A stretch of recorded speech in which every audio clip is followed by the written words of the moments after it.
যুক্তরাষ্ট্রের সামরিক বাহিনী জানিয়েছে আরব সাগরে আন্তর্জাতিক জলসীমায় তাদের একটি বিমানবাহী রণতরীর দিকে আক্রমণাত্মকভাবে এগিয়ে আসায় একটি ইরানি ড্রোন ভূপাতিত করা হয়েছে। যুক্তরাষ্ট্রের সেন্ট্রাল কমান্ড বা সেন্টকম জানায়, ইউএসএস আব্রাহাম লিঙ্কনের নিরাপত্তা নিশ্চিত করতে রণতরী থেকে উড্ডয়ন করা একটি F-35C যুদ্ধবিমান ড্রোনটিকে লক্ষ্য করে গুলি চালায়।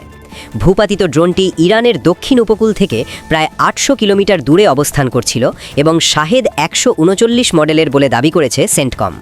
মার্কিন পক্ষের ভাষ্য অনুযায়ী একাধিকবার সতর্ক করা হলেও ড্রোনটি রণতরীর দিকে এগিয়ে আসা অব্যাহত রাখায় এ পদক্ষেপ নেওয়া হয়। এ বিষয়ে ইরানের পক্ষ থেকে আনুষ্ঠানিক কোনো প্রতিক্রিয়া আসেনি।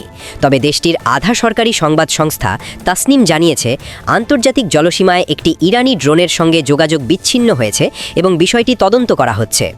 ঘটনাটি এমন সময়ে ঘটল যখন ওয়াশিংটন ও তেহরানের মধ্যে উত্তেজনা প্রশমনে কূটনৈতিক তৎপরতা জোরালো হচ্ছে।